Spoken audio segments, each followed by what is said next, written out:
it's Dominique. And Keely. And you are listening to Booktrospective. And this week we are doing Verity by Colleen Hoover. Woo woo. This book is interesting. Very much so. I was like, when I asked you, I was like, is this a romance? No, but it's more than just a romance. Again, I don't read anything about these books before I read them. I have no idea. I've read other Colleen Hoover books, and I know they're not just romances, but I don't know. I had no idea what I was reading. It's okay. We're going to just jump right in. So, Keely has the blurb. Yes. Loan Ashley is a struggling writer on the brink of financial ruin when she accepts the job offer of a lifetime. Jeremy Crawford, husband of best-selling author Verity Crawford, has hired Loan to complete the remaining books in a successful series his injured wife is unable to finish. Loan arrives at the Crawford home. She's ready to sort through years of Verity's notes and outlines, hoping to find enough material to get her started. What Loan doesn't expect to uncover is the chaotic office. In the chaotic office is an unfinished autobiography Verity never intended for anyone to read. Page after page of bone-chilling admissions, including Verity's recollection of what really happened the day her daughter died. Loan decides to keep the manuscript hidden from Jeremy, knowing its contents would devastate the already grieving father. But as Loan's feelings for Jeremy begin to intensify, she recognizes all the ways she could benefit if he were to read his wife's words. After all, no matter how devoted Jeremy is to his injured wife, a truth this horrifying would make it impossible for him to continue to love her. So, my word for this, there's lots of words, but I'm going to go with, I'm going to go with dubious. Okay. I like it. My word is foreboding.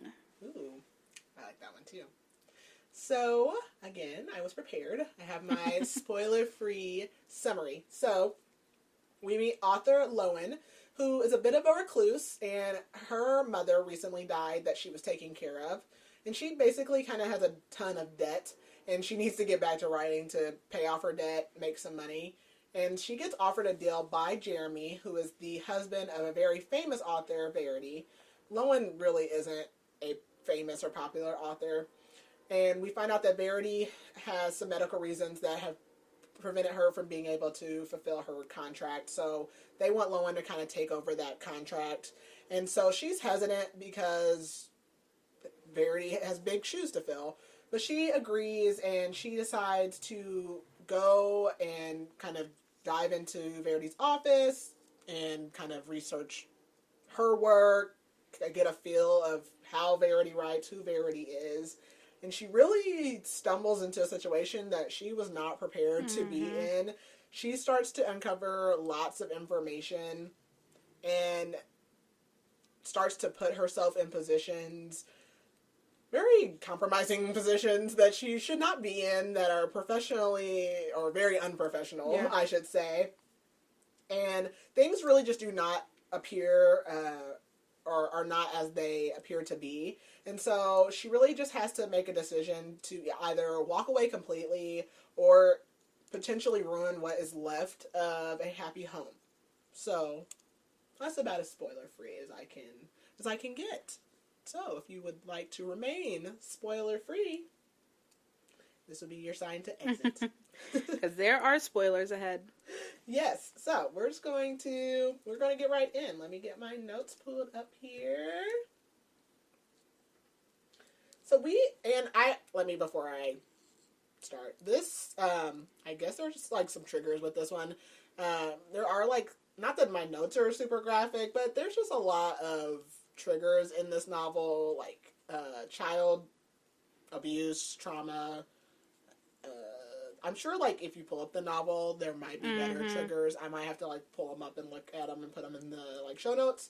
So you might look into that before you listen to it. I'm not super graphic in my notes, but again, I will try to not be super graphic. So we open with a kind of graphic scene, though. So we open with a man crossing the street, and he's crossing, like, jaywalking, and he gets hit by a truck, and this is in Manhattan, and he completely, like, is smashed by this truck, and not Verity, Lowen is there, and she gets completely, like, covered in his blood.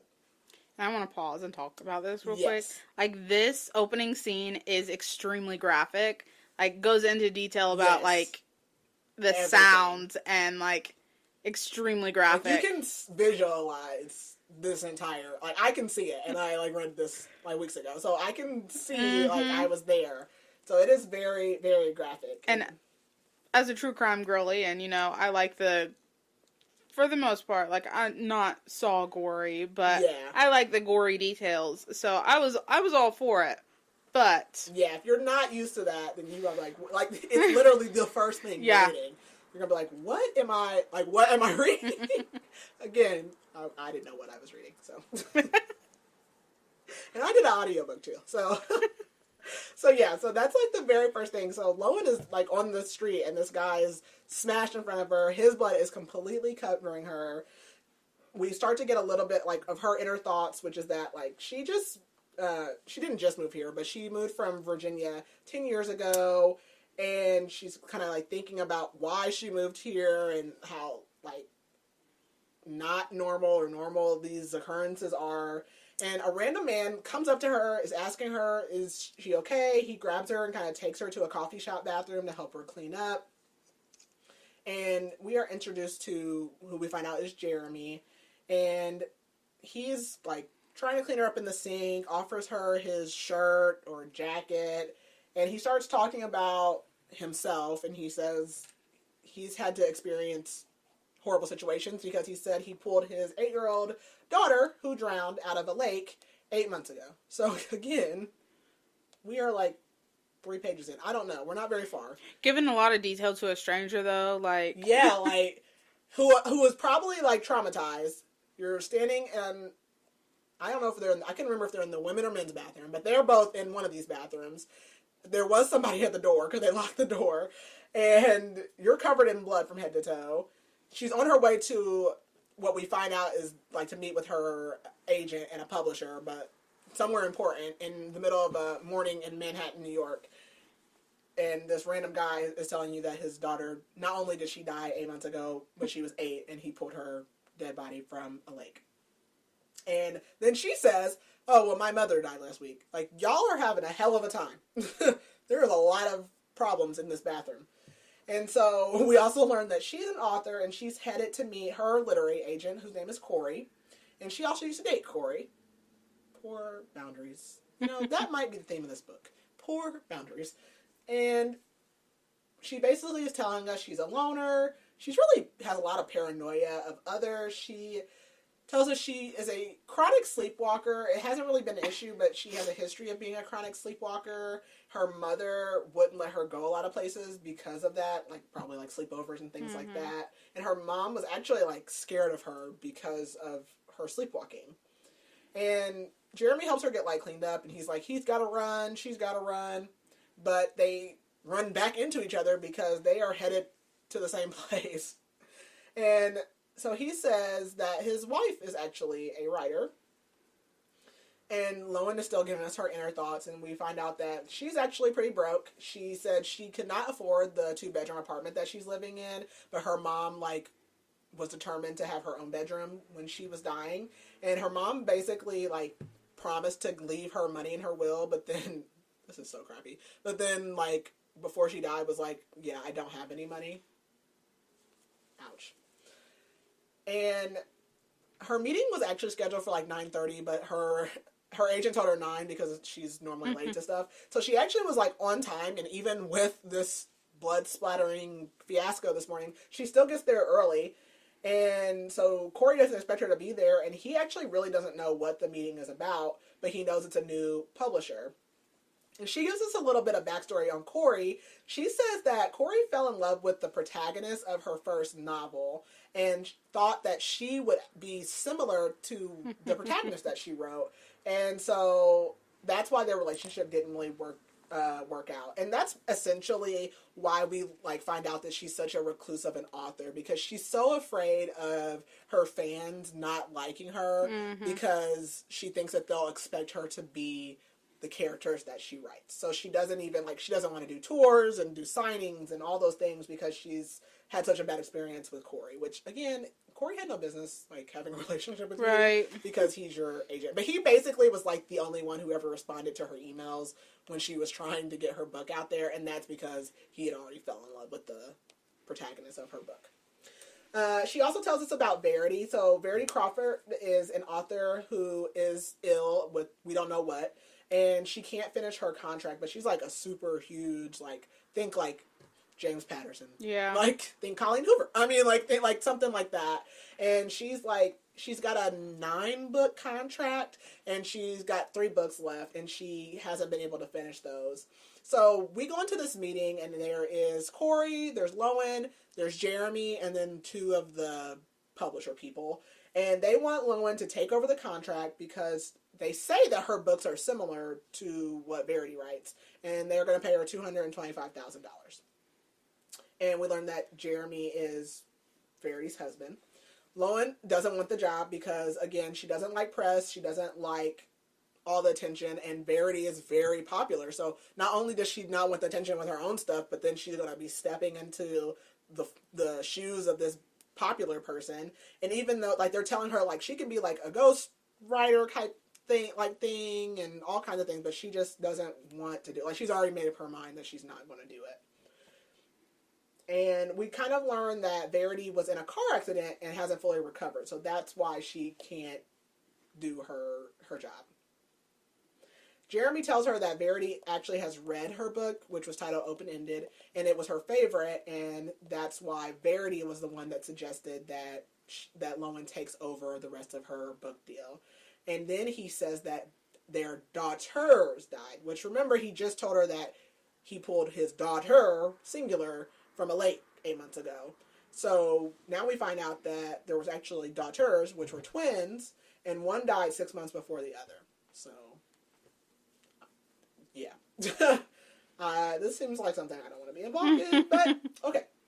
So he tells her, the meeting kind of ends because she's like, I'm not doing it. Thank you, I'm not doing it. Jeremy hangs back. Corey's pissed because obviously he gets a 15% cut. He gets a lot of money. So everybody leaves but her and Jeremy. And Jeremy's like, ask for more money. He says you can work under a pen name. There's not to be press. He's trying to get her to take the job. And Verity, in her head, she's like, I'm getting eviction notices. I need money. And so she basically kind of ends up agreeing to the job. Corey comes over to celebrate, which she's got an eviction notice on the door. I don't think she's not even trying to not be evicted from this place. And Corey's sees it, but he doesn't say anything about it. And Lowen has already decided, she talked to Jeremy and he told her she can come to their house, and they live in New Jersey, and kind of go through Verity's stuff and get whatever she needs. And they live in Vermont, not New Jersey. I keep saying New Jersey. It's all the same. It's on the East Coast. They live in Vermont. And he tells her, she can stay at the house. And she says that to Corey. And Corey's like, that's weird. That's suspicious. Again, he just had twin daughters die. And his wife was in a car wreck. Right. Okay. He thinks Jeremy might have had something to do with his daughters and with Verity's car wreck. And he said that Verity's car wreck didn't show any tire skid marks, which means she didn't try to stop her car from the wreck. And Lowen says that, her daughter died from an allergic reaction, which is the first daughter. Apparently she was at a sleepover and she had this allergic reaction and died. And then we know that the second daughter was in the lake and drowned. And she said, she's basically maybe she did try to kill herself. Understandably, you might be suicidal after you lose both of your kids. So Lowen's already made up her mind. She's going. So she drives to their home. It's 6 hours away. And she decides, on the way there to listen to one of Verity's books. I don't know if she's ever, read her. I don't know if she said that. But she decides on the way there to listen. And she gets there and, she's like, it's a beautiful but creepy, mansion. It's a $2.5 million home or something like that. Of course it is. And she's like in the car and some like creepy ass kid like pops up and it's Jeremy's son.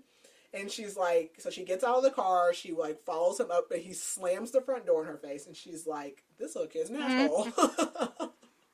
And then she's like, okay, well he did like lose his sister. Like she's like in her mind like, okay, maybe he's not. And so we find out that his name is Crew. And then he, like, comes up to her and asks her to open, like, a pop. And then we hear Jeremy come in, like, you're not supposed to be drinking soda. And so she's like, okay, you are, like, kind of an asshole. Like, he's, like, already kind of, like, tricking her into doing stuff because he knows he's not supposed to have pop and, like, slam the door in her face. So, he's being a kid. He's, like, 4 or 5. Something like that. And so she comes in. I can't remember if she brought her suitcase in, but Jeremy's, like, off in her room. Because at this point, she, like, didn't decide if she was going to stay, but obviously, again, she got evicted from her house, and she's told us, like, on the way here, she, like, applied to somewhere, but she hasn't gotten approved anywhere, and she kind of packed up her apartment. She really doesn't have anywhere to go, so, I don't know. She was kind of planning on going to a hotel, but she doesn't have any money, so I don't know what the girl was planning on doing. So, he offers to not only let her stay, but he wants her to stay in their master bedroom. That is so. I'm not sleeping in your master bedroom. That's weird to me. That's strange. No, that's weird. That you don't have a guest room, right? This big house. This big house. You don't have a guest house. Like, right. There has to be a gardener's home out back. Like there has to be a completely separate. I mean, like I said, foreboding. Like this is the start to a horror film. I'm not sleeping in your room. I'm not sleeping in your bed. That is. I'll sleep on the. I don't know. That's weird. So I'll sleep in the bathroom. And he's like, you can sleep in our room because it's connected to Verity's office. So she goes in their room, looks at the headboard, and it's got teeth marks in it. Okay. Like, I mean, like, do you? Like, that's completely normal because this is your adult bedroom. That's what you do in your adult bedroom. I don't want to sleep in here. I don't want to sleep in your bed. Okay, whatever. Then she notices that their door doesn't have a lock, and he says, yeah, they've never locked it, but, like, I can find you a lock. And Lauren's like, no, like, it's cool, whatever, I don't want to impose. And he asks her, like, have you picked a pen name? Because, again, she doesn't want all the attention. And he says that he wants to introduce her to everybody here as her pen name so that they don't, tell people that her name's Lowen, which understandable. So he, like, asks her, like, what street did she grow up on? And what was her pet's name? Which I'm like, why are you giving all this information? She's going to hack your credit card. Right? Aren't those like the security questions? So she says the same thing. But she's like, Laura Chase. So that's her pen name. And we find out Verity has a nurse. And also, Jeremy and Verity sleep separately. So Verity has her own room with a hospital bed. And then Jeremy sleeps, all of them sleep like upstairs. Him, Crew, and Verity. They're all in their own rooms on the same floor, I think. I was trying to visualize the layout of this house. It's kind of strange. I, kind of can see it. Why? I see, the Charmed house in my head. I don't know why. It's very strange. So we see Verity. She's blonde. She's laying on her back, just staring off into nothingness. And she's basically just, a shell. She's like a vegetable. Jeremy introduces Lowen to the nurse, and the nurse, looks at her, and she does not like that Lowen's, young. She's already yeah, I already know. She's like, yeah, I already know. And so we go to Verity's office. It's a mess. It's, covered in work and books and everything. And Jeremy tells her, he's only actually read Verity's first book because he doesn't want to be in Verity's head. And she kind of relates him to Corey. And again, we talk about how Verity's only written the first 6 of the 9 of her books, and they're all based on, the sins, which I didn't write down which ones they are, but they're all basically, greed, lust, all those things. Lowen hasn't read any of them except for the audiobook that she listened to on the ride. So, as Lowen is starting to go through Verity's stuff, she stumbles across what Verity has written to be a autobiography, which is our downfall to this whole book. And the first part of this is Verity kind of wondering to herself if Jeremy is the cause for all of her problems or if she would have had these problems regardless. Is this where she calls them chronics? Am I making this up? Think so. Yes. Verity refers to her and Jeremy as chronics. There's chronic problem havers, essentially. And so she recounts how they met. She says that Jeremy and Verity met at a fundraiser banquet, and she was like there trying to like catch a hot guy or whatever. She says Jeremy comes up, tells her he doesn't want her drinking anymore. She's like, who are you to tell me that? He's like, because I want to sleep with you and I don't want you to be drunk. So they like go out, get in his limo, and then she sees like perfume or like lipstick, and he admits like, okay, this isn't really my limo. Which she is like, oh, that's kind of cute. So they actually get in his like Honda Civic or something, whatever it is, whatever the equivalent to a 99 Honda Civic is. And they like go back to his place, they hook up, and she's basically obsessed and never spends a moment away from him from that day forward. They kind of like they just have like a cute little budding romance. They're like 22 and 27. Oh, I think it was a Honda Civic. I wrote it down. And she's like in love at first sight. And she, like, essentially she calls him, like, he was her reason for breathing, which terrifies me. I don't want anyone to love me that much. Because it normally is a bad sign. I'm telling you, it's not good. It's more obsession than love. Yeah. And she says she was his reason for breathing until he met the one thing that meant more to him than her. And I'm like, okay. Question mark, question mark, question mark, question mark. So Lowen leaves the office and she can hear a bed creaking from Verity's room. And she's like, I know like good and damn well that Jeremy is not having sex with his wife. Because like, what in the unholy hell am I, what is going on? And but then like Jeremy pops up, so she's like, okay. And he's like, yeah, it's a hospital bed. It like, if you've ever been in the hospital, you know those beds like adjust all the time, and it's so that it's supposed to prevent bed sores. And Jeremy's like, hey, like, I'm warming up some pizza. Do you want some? She's like, oh, I hate pizza in her brain, which I'm like, are you a psychopath? Who hates pizza? All kinds of pizza? It's not one type of pizza that you like? Okay. So I said, girl, are you okay? So she goes down and she has the pizza because she wants to talk to Jeremy. And she asks Jeremy, like, oh, how did you and Verity meet? Because she wants to see if it's true. And he says the exact same thing that Verity said. And he basically says, like, he misses his kids. He says Verity wrote his first book while he was off working, and it kind of just took off. He doesn't really like the limelight. They talk about, like, missing their dead loved ones, and they're starting to have, like, a connection building. So Lowen's like, I'm going to go back to work. He starts calling her Lo, so we got, like, a little nickname. And she picks up the autobiography again. So we're back in Verity's autobiography, and Verity admits that she snuck, like, the fact that she had basically moved in with Jeremy without telling Jeremy that she had moved in. So they're having sex, and she, like, Jeremy asks her to move in the middle of having sex. She goes, well, I do already live with you. And he's like, what? And she's like, Jeremy, I haven't gone home in 2 months. And he's like, are you telling me that you already live with me? Strange. So we kind of see this like pattern with her. She uses sex as a distraction all the time. So basically, like, she like forces him to like, they start having sex more, and she basically like gets on top of him, and that's when she bites the headboard and puts like the teeth marks in the headboard that we saw when he told Lowen that she could sleep in their room. Again, I'm not sleeping in there. Whatever. So Verity tells us that she became a writer to kind of hide how much she missed and needed Jeremy when he was gone. Again, obsessive. It's too much. Already, you guys have known each other for like less than a year at this point. And she started to write about a fictional Jeremy named Lane, and that was kind of her way to like be with Jeremy when Jeremy was gone working. And when he had come home, she had like, he went like out of state to work or something like that, and she had finished her book, and she basically like this is a little graphic. She congratulated him by giving him a blowjob and then pretended to like it and then like threw up in the bathroom. The girl, she's strange. Sex is such a power move for Verity. Mm-hmm. It's a power move. It's such a power thing for her. And you'll see this throughout this book. So as she's in the bathroom, pretending that she's not throwing up, he finds her manuscript for this book that she's written, and she did not want him to read it. And so he then locks himself in the bathroom, and she, like, has a complete meltdown. But he really liked it, and he's like, oh, and she's like, oh, okay. So after reading it, they have sex, and he's like, you're going to be famous. And he asks her to marry him. And she asks why.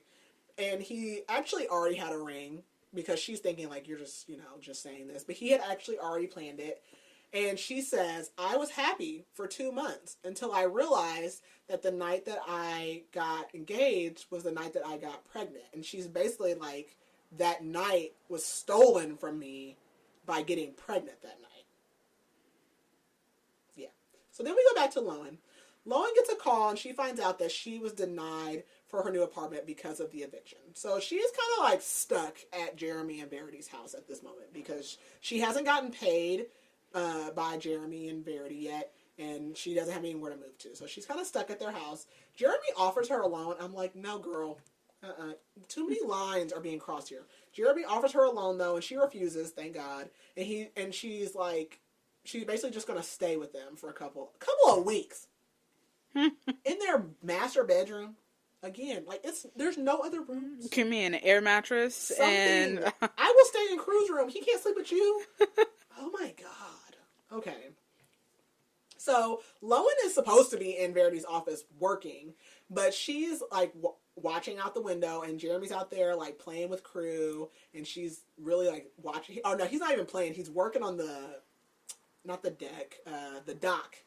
Mm-hmm. And he got his shirt off, so she's like watching. And the nurse is out there with Verity, and the nurse sees her watching Jeremy. Busted. And so the nurse leaves. Or no, the nurse is getting ready to leave for the day, and she puts Verity in the bed and like takes her in the house. And so Lowen sees Crew like still outside, and Crew is like looking up to where Verity's room is supposed to be, and he's waving. So he's not waving at Lowen. He's waving like to the floor above her, which is where Verity's room is. And Lowen, is Lowen outside?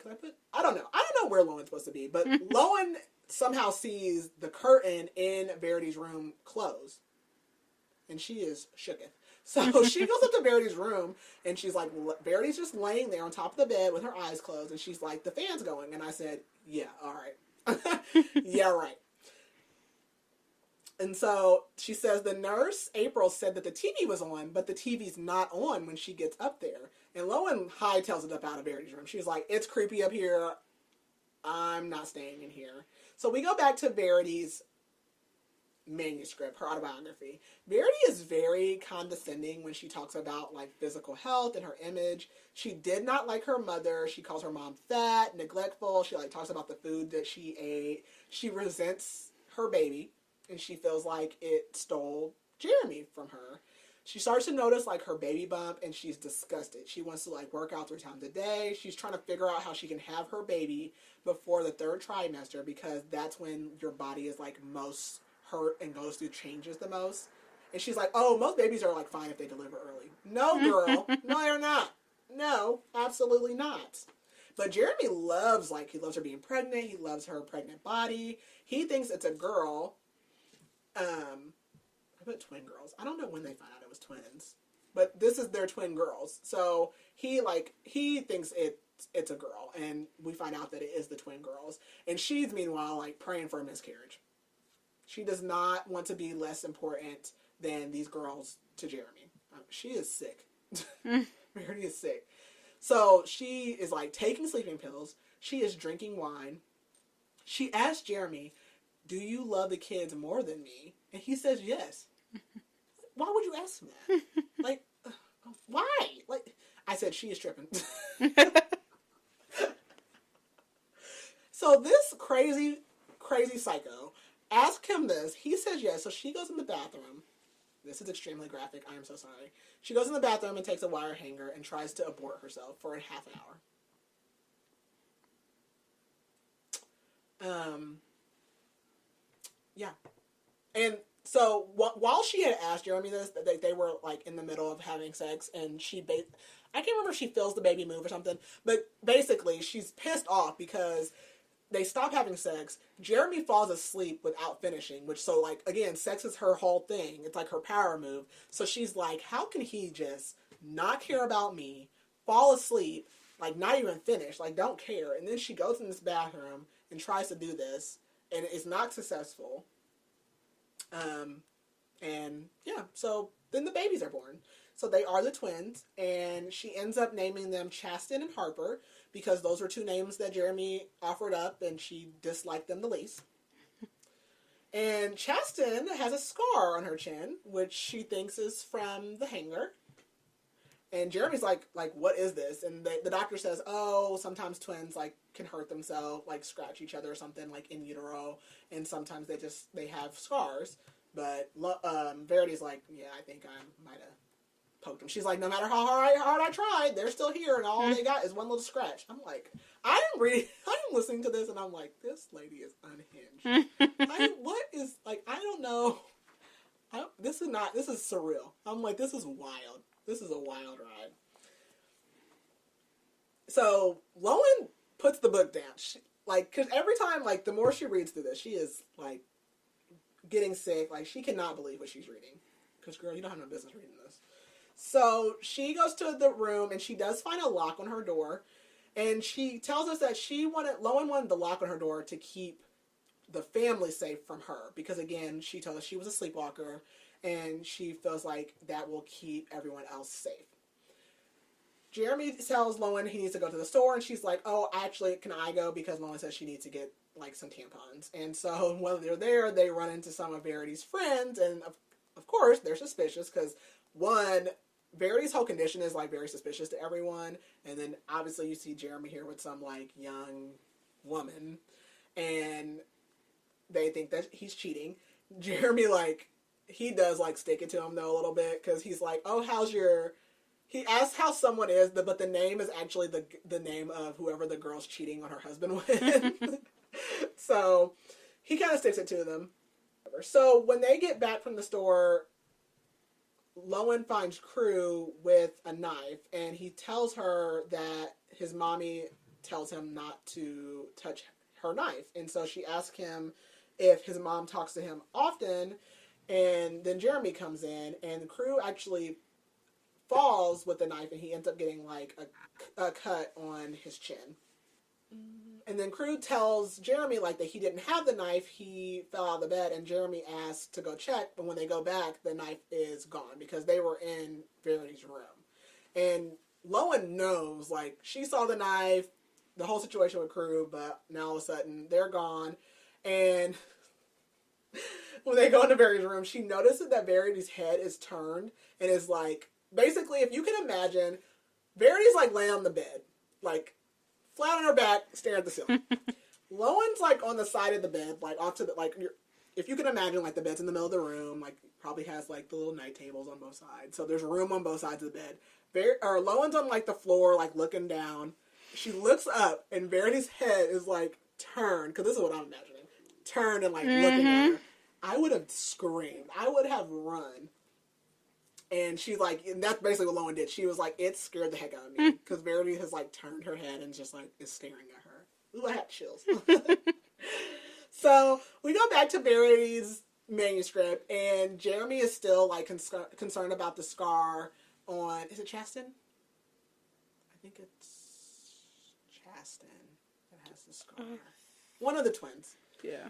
And Verity is talking about the birth again. We find out that she actually had a C-section, which she was happy about, because she does not want her lady bits tampered with by having a vaginal birth.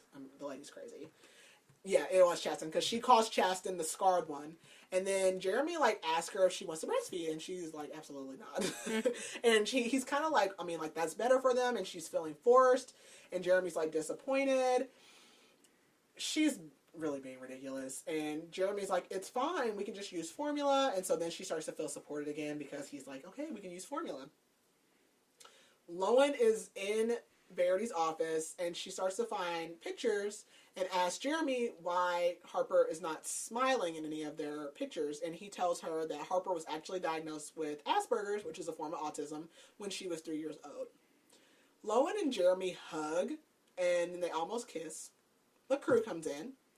And I said, girl, Verity's going to kill you. I said, Verity is going to kill you. I don't know what, how, when, where, or why, but Verity is going to kill you because this lady is psychotic. And I said, Crew is going to tell his mom.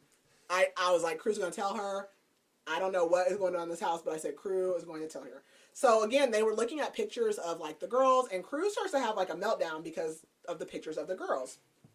The next day, Lowen is downstairs and having lunch with Verity and her nurse. And the nurse scolds her because Lowen was kind of like talking about Verity, like Verity wasn't right in front of her. And the nurse is like, you shouldn't talk about them, like they can't hear you, which is true.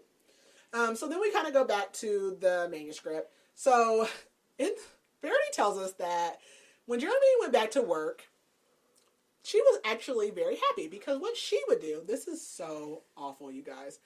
She would put the twins in their nursery, like at the other end of the house, and unplug their baby monitors and go back to sleep. She would get up in the morning when Jeremy was going off to work and pretend like she was going to take care of them for the day. She would put them in their nursery, let them scream and holler all day, and then like a little bit before he came home, she would get them like dressed, fed, bathed, cooked dinner, and it would look like she took. And then she was like, then they were so tired that they just like went to bed. I have no words. She's sick. That is sick. But she's like, I felt a lot better, and the girls like slept from exhaustion. Then she talks about how she's mad because at like her 4 weeks postpartum, like she wanted to have sex, and Jeremy was refusing to because she wasn't cleared. So she like is trying to have like oral sex with them. Like it's the power move. We go back to Lowen, and she's wearing like one of Jeremy's shirts, and like she's starting to fantasize about Jeremy. And then she hears Verity's bed above her. Like, what is going on? It is a nut house. And that night, Lowen sleepwalks, and oh my god. So Lowen sleepwalks. She wakes up and she looks at the walls and she's like, I'm not in the room I'm supposed to be. She's in the bed with Verity. She's like, I couldn't imagine. Oh my god. She's like the little spoon. Oh my god. She like gets up and runs out and like slams into Jeremy, and she just like keeps running until she gets back into like her room. Jeremy comes in and she's like, I'm a sleepwalker and I haven't done it in a very long time. She said she took a Xanax earlier. She doesn't know if it's because like right before she fell asleep, she heard Verity's bed and she started thinking about Verity. And he's like, oh, that's why you wanted the lock on the door so that you couldn't get out. And so she starts like packing. She's like, I can't stay here. He's like, sleepwalking is not a big deal. And so she kind of tells him like the reason that she's worried is because when she was 10, she broke her wrist in her sleep and she didn't even know it. She said she has a cut on her hand, and she explains like a scar, and she's like, this is how I got the scar. I got a cut on my hand.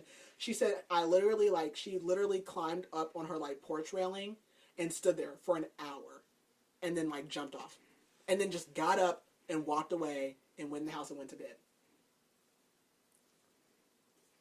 Craziness. I don't know.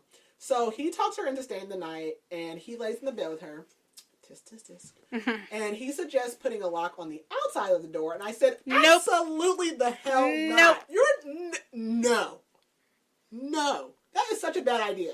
I'm just going to put a lock so, like, I have to step on a step stool to, like, actually get it. Like, or, like, 3 put locks. some work. Like, I have to put in a code or, like, ABCs or something. I don't know. You're not locking me in here. Absolutely not. But back to Verity. So, at 6 months, she, like, postpartum, she had, like, kind of considered running away, but she just can't leave Jeremy. Like, she hates being a mom, but she doesn't want to leave Jeremy. And so she has a dream, and in the dream, Harper is smothering Chasten. And then she, like, with, like, a pillow. And she pulls the pillow back, and Chasten doesn't have a face. It's, like, just, like, blank. And she started to feel some pain. And it's, like, the first time she's had any emotional connection to any of the kids. And she, like, decides that that's, like, love.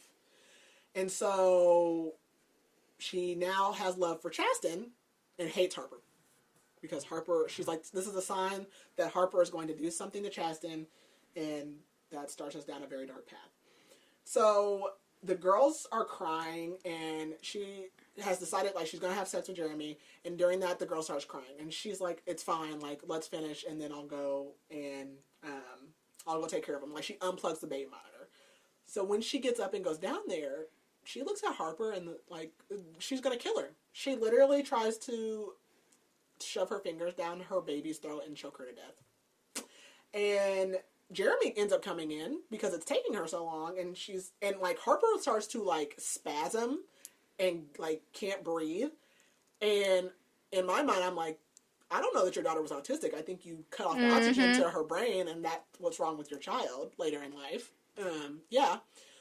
So Jeremy comes in and is like, oh, like, you know, is everything okay? And she's like, I don't know, because Harper ends up, like, she ends up throwing up all over her, which I'm like, yeah, that's the least that you deserved.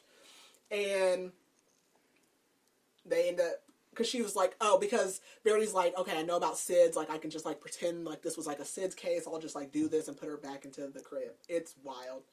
And then, so she gets the baby situated, she gets her back in the crib, she got thrown up all over her, so she goes get in the shower, she gets in the shower and she realizes that, luckily for her, she had unplugged the baby monitor, because otherwise Jeremy would have just seen her and they were trying to kill her baby. You psycho. So, that's Verity. So, Lowen's still reading this, and Verity doesn't write about both of the girls again until they're 3 years old. So, she literally only focuses on Chasten for the next 2.5 years of their life. When they turn 3, that's the next time that she talks about both of them. In the present time, Jeremy tells Lowen that Verity's parents had denounced her when she started to write because of the, like, type of writing that she does. And he asks Lowen if she thinks Crew should go back to therapy.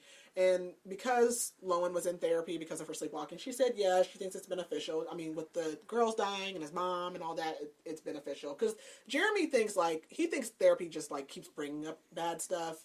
But, you know, therapy's good for him. So Jeremy goes to lock Lowen in for the night because, again, they put this lock on the outside.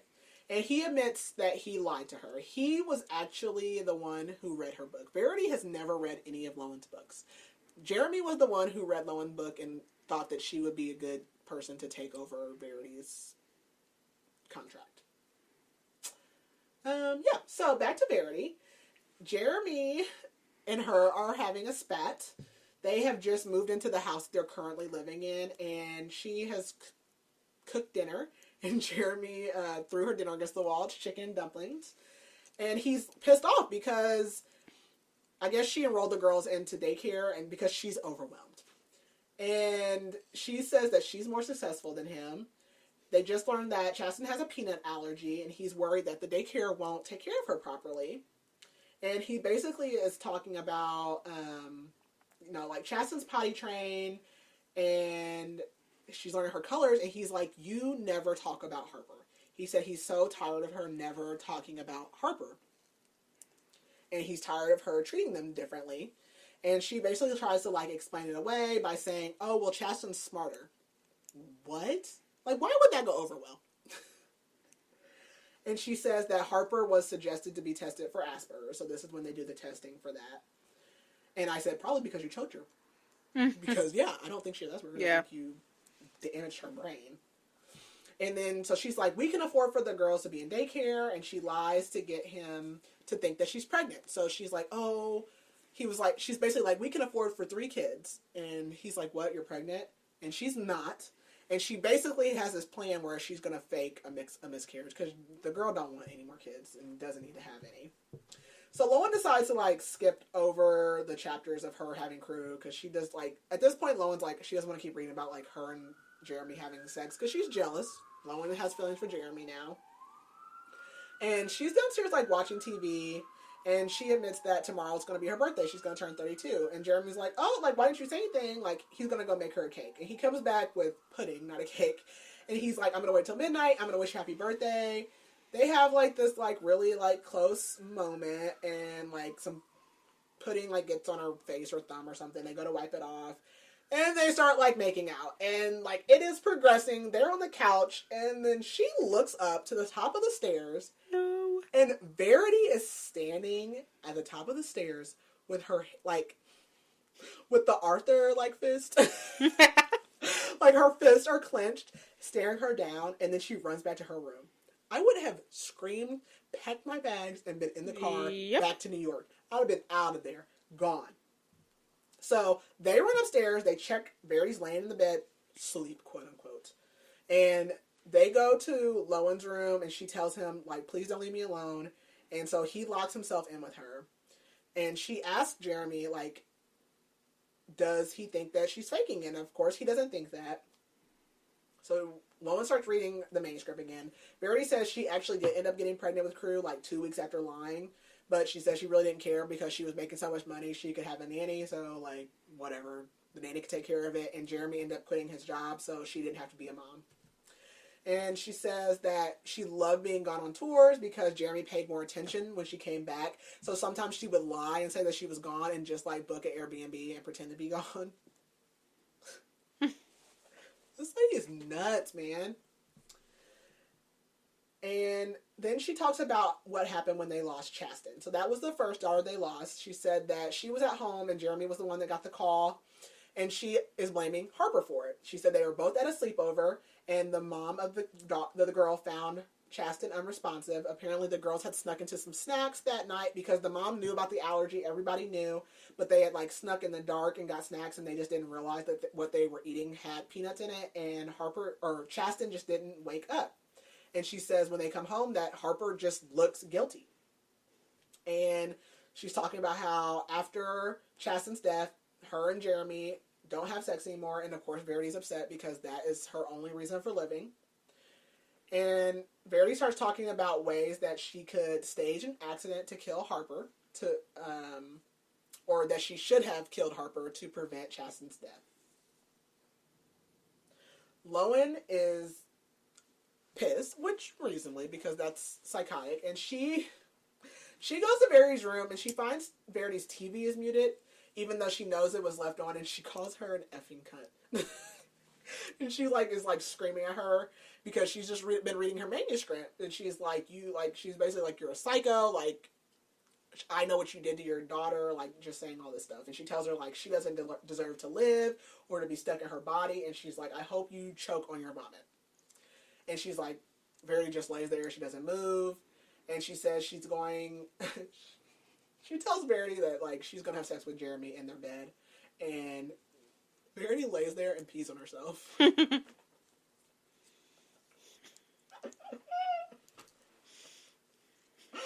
Oh my gosh. So, Lowen goes to find Jeremy, and she's basically, like, talking to him about putting Verity into a home. And, like, Jeremy's like, absolutely not. And she says, like, you deserve, like, time away. Like, this isn't fair to you. It's not fair to Crew. You don't have to do it, like, all the time. Like, she could come home on weekends or, like, things like that. And she's asking him, like, what do you want? And he says he wants her. He wants Lowen. And so they go to Lowen's room, previously Jeremy and Verity's room, and they have sex for the first time. He doesn't have a condom. Okay. I mean, obviously, this is a married man. There are so many problems here. Lowen is not on birth control. I don't know what your excuse is. You are not married. And so his plan is to pull out. Sir, you are like a grown man. You are extremely grown.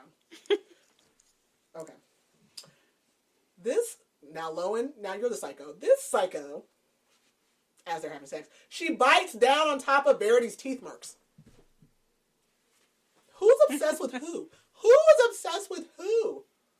I'm disgusted. I don't want to put my mouth where your mouth was. Okay. So, they fall asleep, and when they wake up, Jeremy tries to leave, and they're locked in! Who locked them in? Who locked them inside? He's calling out to Crew, and Lowen's like, she took him. Like, they're not here anymore. Because at one point, Lowen suggests that that Jeremy puts a lock on Verity's door. Somewhere between, like, her standing at the top of the stairs, even though he doesn't believe it. And he tells, like, the nurse, like, oh, I'm putting a lock on her door because the wind blows it open. Yeah, I mean, it's your house. You ain't got to justify it to me. But whatever, that seems weird. But he didn't lock her door that night. So we know that Verity is the one that came and locked them in there. You're not going to tell me nothing different. And the lock is, why would Crew lock you in there? And the lock is, like, high up. Like, Crew did not lock them in here. So he's calling out to Crew. He's not answering. So Jeremy kicks through the glass in the window, like, climbs out.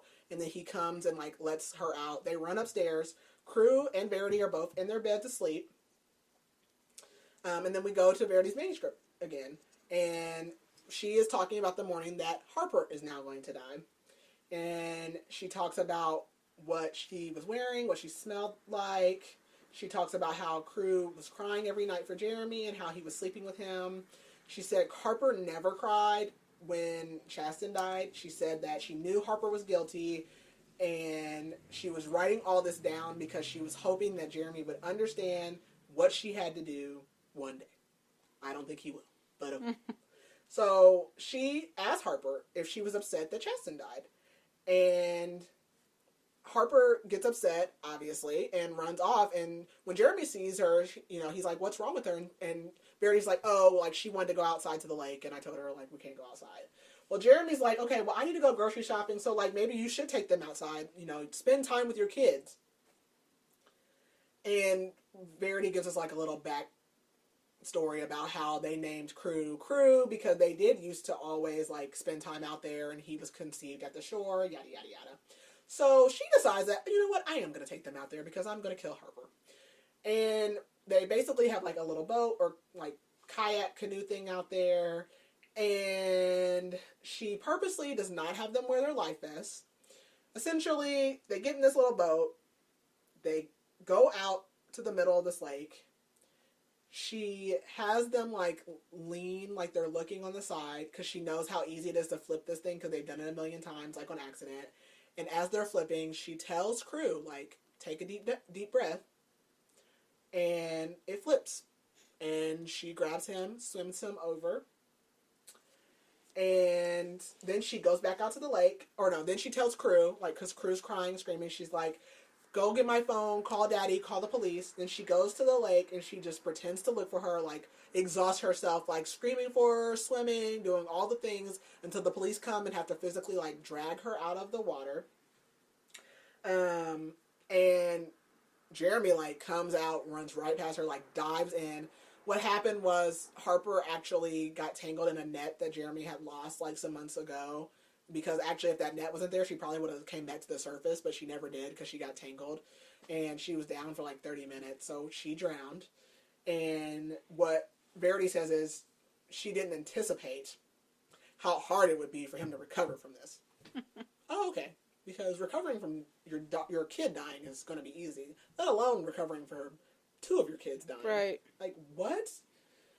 And he, like, pulls Harper out. He's doing CPR so hard that the dock that they're on starts to collapse. And, like, he has to grab her lifeless body as they start to fall into the water. It is so sad.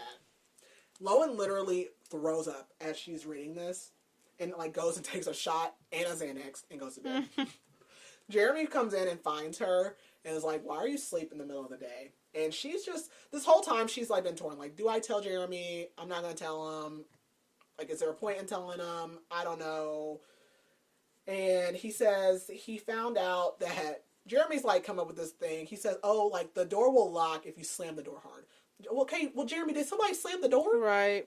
Y'all were in here. Did you hear the door slam? You think you would have heard? How hard do you have to slam it? Also, she was in here asleep. Were you practicing slamming it? Because she didn't wake up because you slammed it. Okay. You're full of it. So he's trying to say that they got locked in the room because if you slam the door, it'll lock it. But nobody anywhere was slamming this door, so I don't know why he thinks it. And she tells him, like, Jeremy, it was Verity. I don't care. It was Verity. He tells her he did call a nursing home and he's going to take her there and she'll start coming home 3 weekends a month. He admits, like, I'm falling for you. He wants her to stay another week. They do end up having sex again. And he does not pull out this time. So she doesn't have birth control. He doesn't have birth control. He's married. His wife's upstairs. His son somewhere in the house or at school. I don't know. I don't know. It's wild. Hey, okay. And then, I said, Jeremy is surrounded by psychos. Because then he leaves, and Lowen, puts a pillow under her butt to make sure that the semen stays inside. Because she's trying to get pregnant. You know why? Because in her mind, she's like, you know what? I'm going to have a baby, and I'm going to give Jeremy the life he deserves. I'm unwell. I'm unwell. So, Crew gets home, and Lowen talks to Crew to see if he remembers anything about Harper's death, because Lowen has decided that she's the expert when it comes to therapy, and she feels like she'll be better suited to determine what type of therapy that he needs, because she knows the truth. That's literally what she said. He says that his mommy says that he shouldn't be talking to her. And so she asks him if his mom pretends that she can't move. And so he, like, bites down, like, on his mouth, and, like, or like a knife or something. He's, like, making a sandwich, and he bleeds. And Jeremy's like, oh, he's going to need stitches. And he's like, Lowen, I got to take him to, like, the ER. You're going to stay here with Verity. Absolutely not. Absolutely not. I'm not babysitting Verity. I'm not. Where's she going? Where's she going? Right. So at one point earlier in the book, they were down in the basement, and Lowen remembers that she saw the baby monitors that Verity didn't use. So she's like, oh, okay. So she goes down in the basement, which she realizes that it looks like someone's been down in the basement, like, digging through boxes. But she does end up finding the baby monitor, and she, like, runs in Verity's room, plugs up the monitor, but, like, maybe without Verity being able to see that she plugged it up. I'm not really sure how she did that. And then she goes back into Verity's office so she can, like, set it up. And then she sets up her phone to, like, record the monitor. And then she decides, at one point she said she wasn't going to read any more of the manuscript, but she's like, okay, I'm going to read the last chapter. So in this last chapter, the police and Jeremy are questioning Verity about Harper's death. And he asks her, why did you tell Crew to hold his breath? And she's like, I knew it was over because he put his kids before his wife. And I gave the still face because, girl, well, he told you that years ago. And she says if Jeremy decided to report her to the police, that she was going to drive her car into a tree. And Lowen says that she's watching the baby monitors and Verity has not moved. Crew ends up having to get 6 stitches. And she goes she ended up leaving the office to go get, like, some coffee. And when she comes back, she drops her coffee mug because she sees Verity crawling around on the floor on her hands and knees. And she tries to, like, hurry up and grab her phone and record it. And Verity climbs back in the bed and lies very still because she heard her, like, drop her mug. And she starts screaming, like, Jeremy! Like, girl, shut up. Duh. So she, like, she runs to Verity's room and she, like, is grabbing her, like, legs and is like, get your ass up, like, get up, or whatever. And Jeremy comes in there and is like, what is wrong with you? Like, why are you doing that? And so he takes her to, like, her room and, like, pulls out her suitcases and is like, you gotta go. Like, he's like, you have to leave. So she's had it. So she goes and grabs Verity's manuscript and is like, read it. So he goes into, like, Verity's office and she hears him, like, crying. And he goes to Verity's room. And he's, like, going off. He's like, answer me. He's going to call the police. And he, like, starts, like, choking her to death. Verity, like, has finally opened her eyes. And she says, like, Jeremy, I had to. And she's, like, shaking her head. But he is choking the life out of her. And I said, Lowen, call the police, dummy. So Verity's, like, trying to say, like, don't hurt me. And Lowen's trying to stop him. And basically, like, Jeremy and Lowen share... And where the hell was Crew? Is this nighttime? Because he got the stitches. Maybe he was just asleep. But I feel like this would make a lot of noise. Right. I'm very confused. Well, Jeremy and Lowen, like, share this look. And, because... essentially, how Jeremy got Verity to react, he was like, basically, I'm going to call the police if you don't move or whatever. So that's when she started talking. And so he's, like, choking her to death. And Lowen's like, I mean, if he chokes her to death, like, obviously they're going to know. And so Jeremy and Lowen, like, look at each other and they basically, without talking, are like, they know that they have to kill her because obviously she's manipulative. And if they don't, she's going to do something. So, again, they don't want to choke her because it's going to leave fingerprints. And they don't want to use a pillow because that will leave fibers. Didn't know that.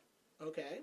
So Lowen thinks back to the manuscript and thinks about how Verity tried to stick her fingers down Harper's throat and make her like choke on her vomit.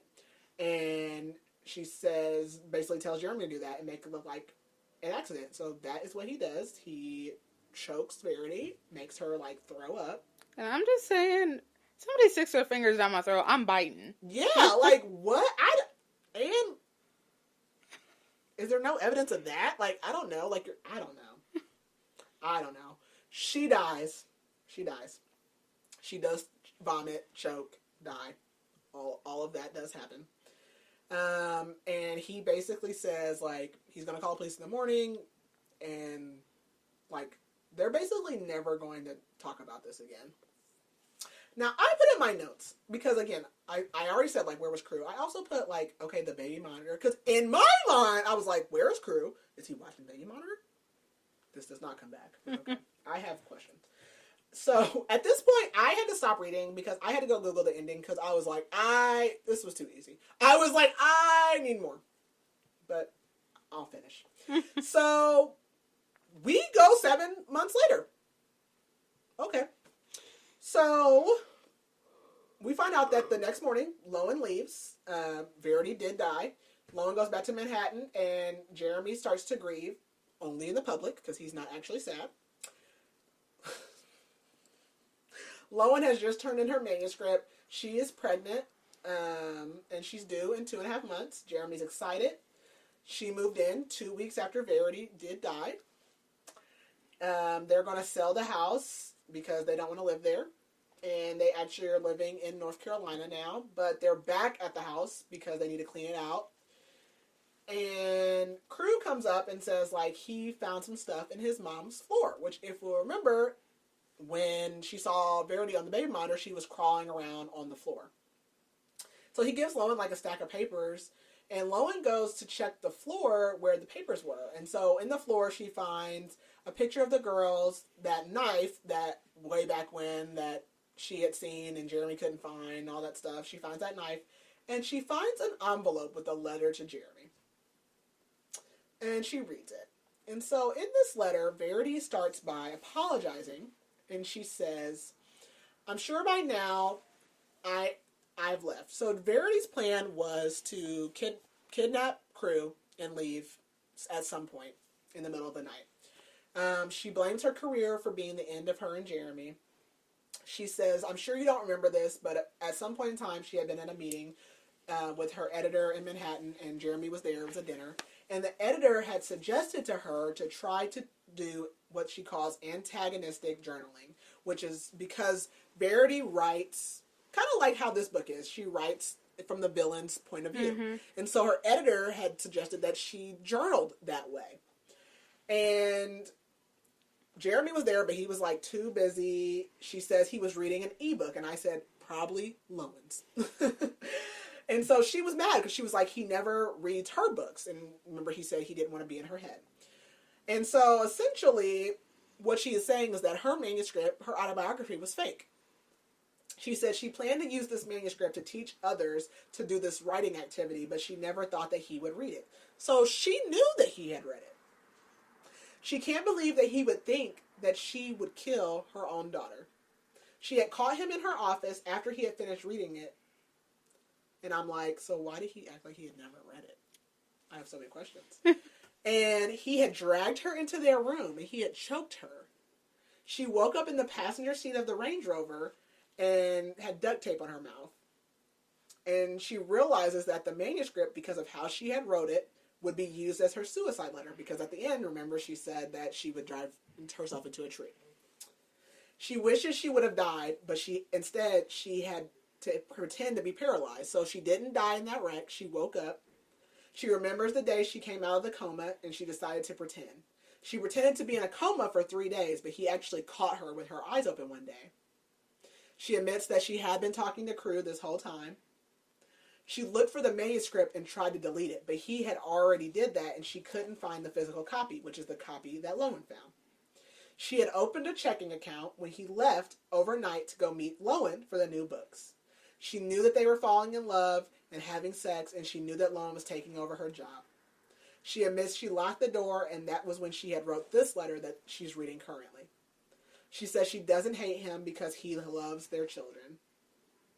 Lowen is like, she is shook.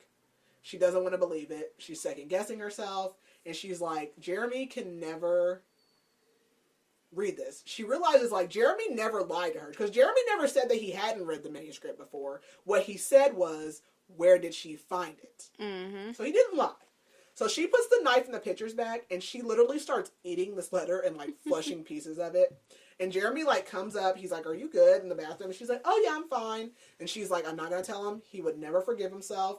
And they go on with their happy life. The end. The end.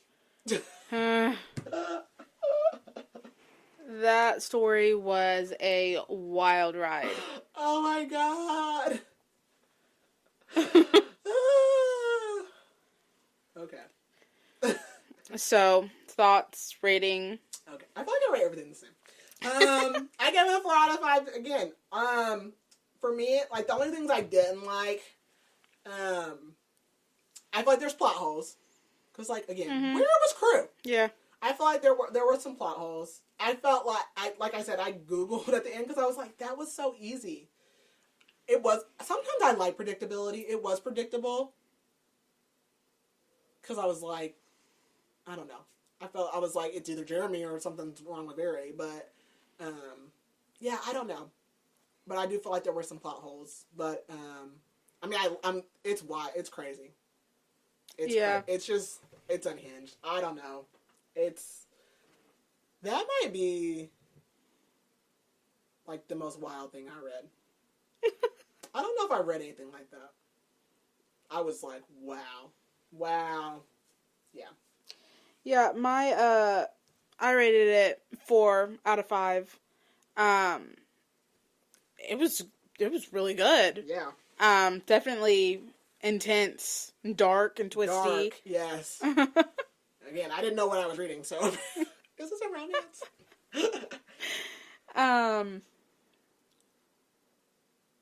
So, like I said, it was wild, super intense. Do you believe that, this tension and everything, the dark and twisty of the book helped or hindered the believability of the characters? I mean, I don't know who to believe. I believe, like, Lowen. I mean, I don't distrust Lowen in any way. Because, I mean, I feel like we are Lowen. Like, right. I feel like if I was put in that position, I would be in the same position Lowen was in. I think Lowen should have minded her business. That's the only thing I could tell her to do different. But, I mean, otherwise, I feel like I should distrust Jeremy. I feel like, I don't know, I feel like it's too easy on him. I don't know, I feel like there's more there, but I don't know. Yeah, so that kind of leads into this next question I have. Team manuscript or letter, do you believe that Verity was actually writing an autobiography, or do you think that it was just an exercise of fictional manuscript? I don't know why anybody would write that down. Right. And that's my thinking too, like, why would you write that down? But I also, the thing I don't get is, so she said that she took what Verity says is that she took all their normal situations and made them dark. So that's why when Lowen asked them how they met, that was how they met. But the reasoning, like, Verity lied about why she was there. She said she was there to, like, meet a rich guy. But that's not why she was there. But, like, Jeremy wouldn't know that. So that was true. But then, like, the one thing that sticks out to me is, like, the argument about at the dinner when he throws the food at the wall. When she said that, well, Chasten's just smarter. Okay, and she said that was because he was mad that she doesn't pay attention to Harper. Okay, then what situation was that you flipped? Mm-hmm. Because I don't know. I don't know. I don't know if I believe the letter, though. Because how easy... I don't know why you would write this down. I have no idea why you put that in writing. Right, yeah. But I also don't know... Yeah, I don't know. Well, that kind of, leads into this theory that I heard that... Okay. Which I've heard a little bit, about Colleen Hoover said that she personally doesn't know what to believe. She wrote the book, and she doesn't know. So when I go into this theory, it's not, substantial at all, because, Right. she doesn't even know where it was going. But the theory that I saw was that Jeremy was actually the author and was using Verity as the face of the books. Oh. Because, he was the one who wrote or read Lowen's books. He was the one who actively searched her out. And the person who brought up this theory had said, there's parts in the book that seem like it was a male's gaze, like a male writing about a female. Yeah. Especially when it came to, the sex and being obsessed with him and just, that's crazy. But yeah, and that kind of just plays on I don't know if I wholly trust Jeremy. I don't. I feel because like it's too easy. I feel like it's too easy to just, like, he's just like, oh, poor Jeremy. Like, poor Jeremy. I don't know. Yeah. And I'm like, I don't know. I don't know if I trust Verity, though Verity, I saw, means truth. It does. I don't know if I wholly trust Verity, but like you said, I have no idea why somebody would write that kind of stuff. Yeah.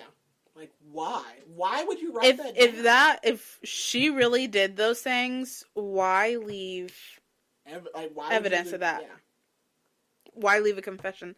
Like, that just doesn't make any sense. And, the fact that he knew about the manuscript. Yeah. I don't understand. You knew about the manuscript, but you're just really doing something. You tried to kill your wife, like. And then you did. So then you were gonna take care of her forever. Like, I don't know. Like, what was the end game? I don't get it. I don't know. I'm confused. I am confusion. So the POV changes between Lowen's first person to Verity's autobiography. What were your thoughts on seeing both of their perspectives play out? I mean, I think it's really good. I mean, it's nice it's good to see Lowen become unhinged because that's really what it is, and she really is just spiraling. Mm-hmm. I mean, Verity's nuts, but she's just nuts from the beginning, but I like the dual POV, and still even just to go back to Verity too, it's just who would just pretend to be disabled for that long? I don't. Yeah. I don't. Mm-hmm. I don't. I think it's a nice. I want. They should have the post chapter. There should have been Jeremy's POV. I want to know. Yes. I need Jeremy to give us one chapter. I need one chapter from Jeremy. So again, going into Jeremy, what were your thoughts on him? Both Lowen and Verity seemed wholly obsessed with him. I don't know. Both of them were willing to hurt other people to be with him.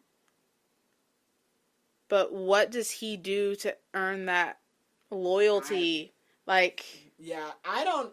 That's what I'm saying. I don't nothing. Nothing.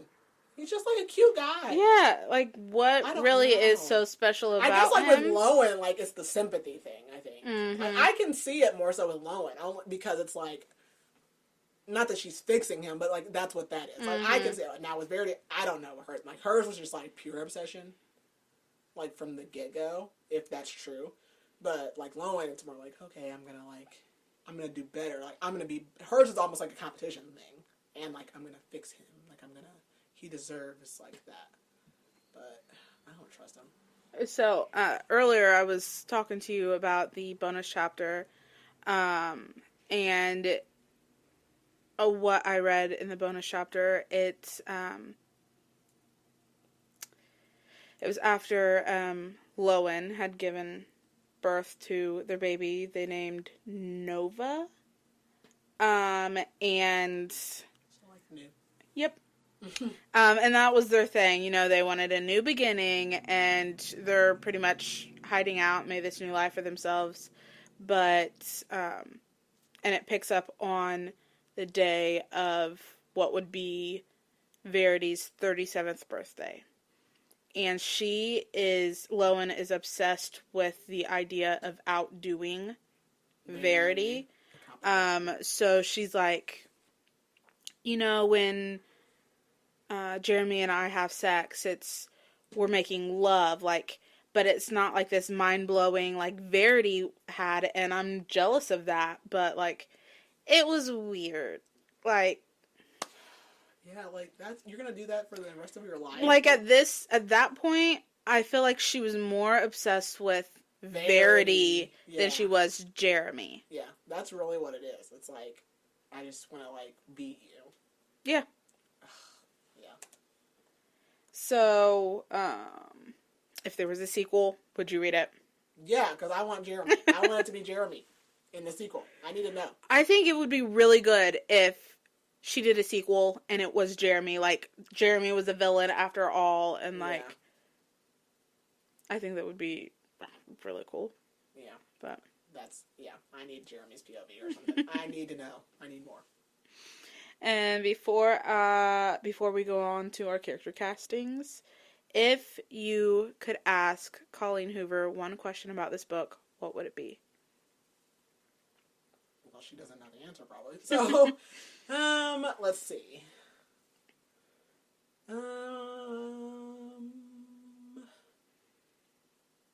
I guess, like, why...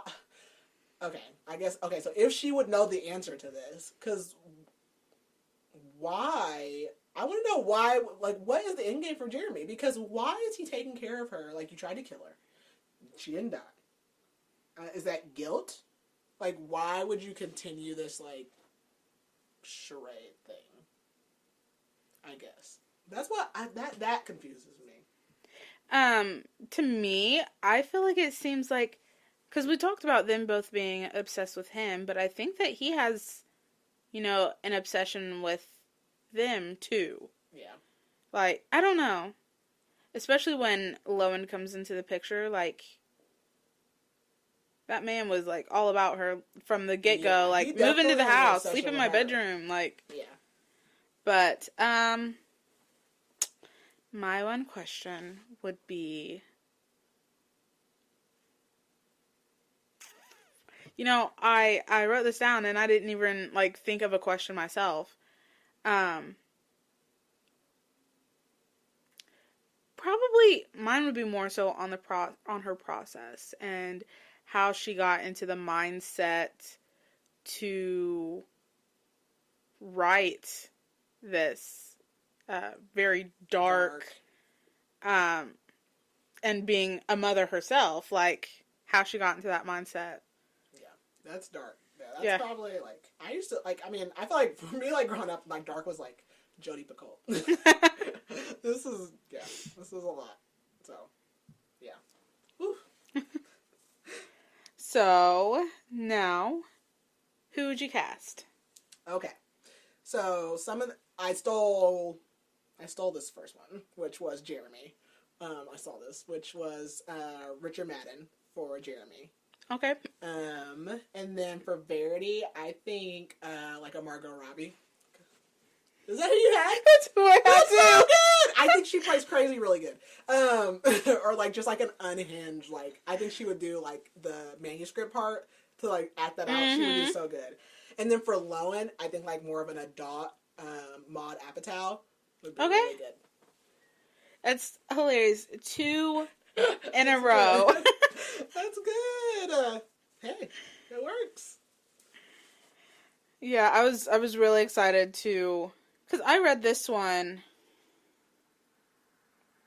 probably when it came out, and this is the only Colleen Hoover book that I've read. That you've read.